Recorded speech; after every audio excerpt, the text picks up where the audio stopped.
So this is the RC phase shift oscillator circuit.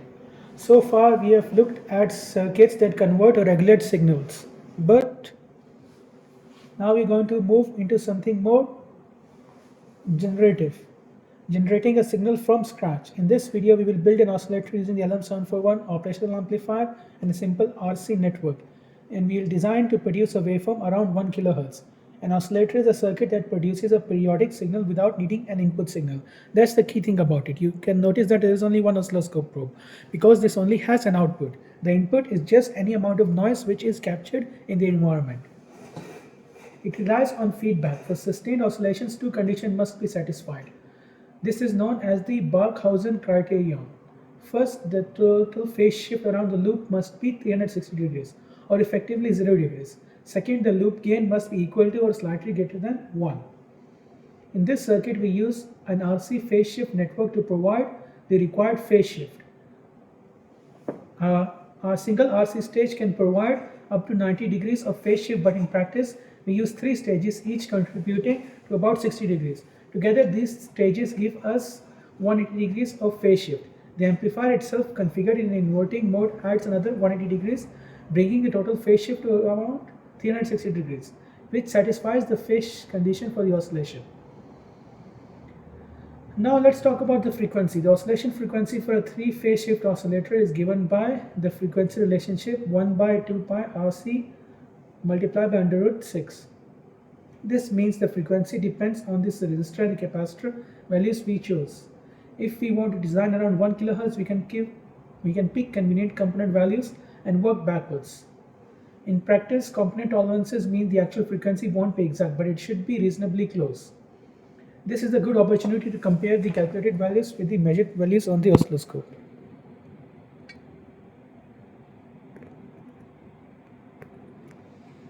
So on the oscilloscope, we can measure the frequency by using the measure function. So we will measure the frequency by using the frequency measurement function of the oscilloscope.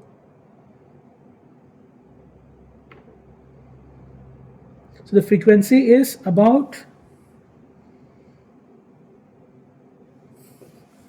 oscillating between 997 and 1.17. So it is around 1 kHz. It is not perfectly stable, but it is around 1 kHz. The circuit itself has the LM741 configured in an inverting amplifier configuration. The RC network is connected in the feedback path from the output back to the input, and the network attenuates the signal significantly. And the amplifier must provide sufficient gain to compensate for this loss. Typically, we design the amplifier gain slightly above the threshold to ensure startup of oscillations. When we power the circuit, you won't immediately see a clean sine wave. Initially, noise in the system is amplified, and if the gain is sufficient, one frequency component is determined by the RC network that dominates and grows into a steady oscillation. Over time, the waveform stabilizes into a near sinusoidal shape. One common mistake in building the circuit is not providing enough gain. If the gain is too low, oscillation simply won't start. On the other hand, if the gain is too high, the waveform will clip and distort because the amplifier saturates. So there is a balance. You want just enough gain to sustain oscillation without excessive distortion. When observing the output on the oscilloscope, you should see a sine wave at approximately 1 kHz. If the waveform is asymmetric or has started to clip, that means the op-amp is saturating or the supply rails are insufficient.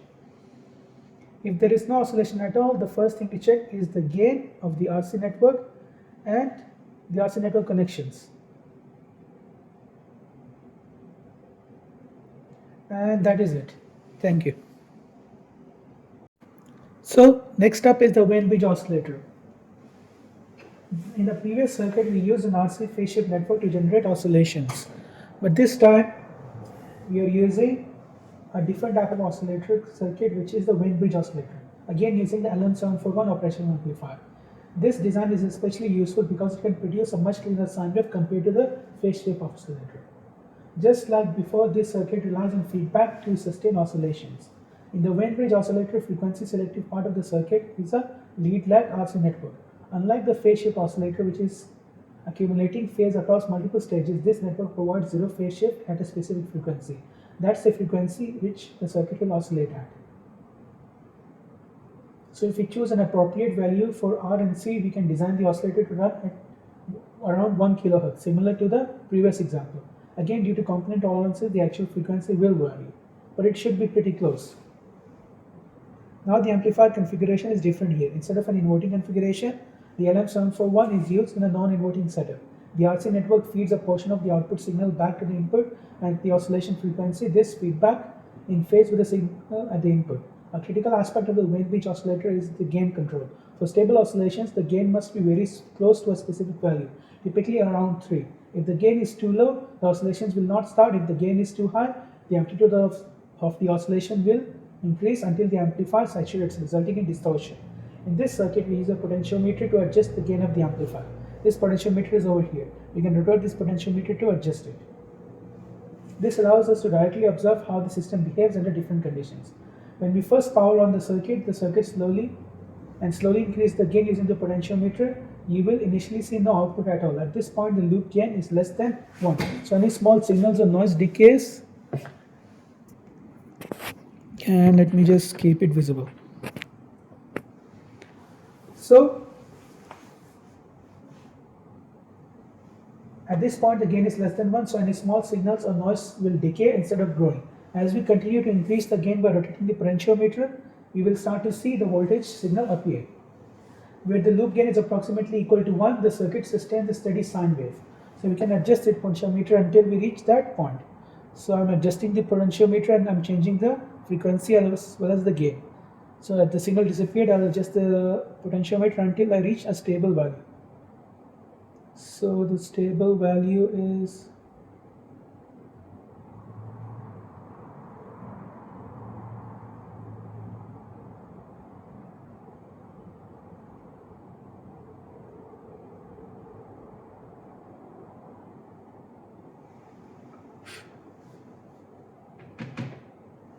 so here it is clipping just a little bit. I'm trying to feather it back just on the edge.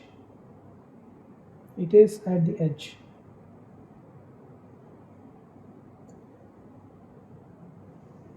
Okay, this is as close as we're going to get. So adjusting the potentiometer, we can bring the signal back or make it disappear. So it is right at the edge of the perfect gain. So here the gain is basically perfect. So now if we can observe, the output waveform is basically a perfect sine wave.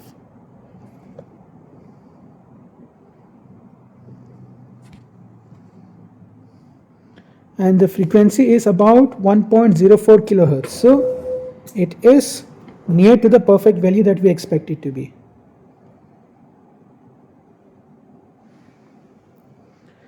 So again, the frequency at the output is 1.04 kilohertz. If we keep increasing the gain further, the amplifier will start to clip until the output hits the limit of the power supply rails. So if I adjust it further ahead, you will see it starts to hit the power supply rails and starts to clip.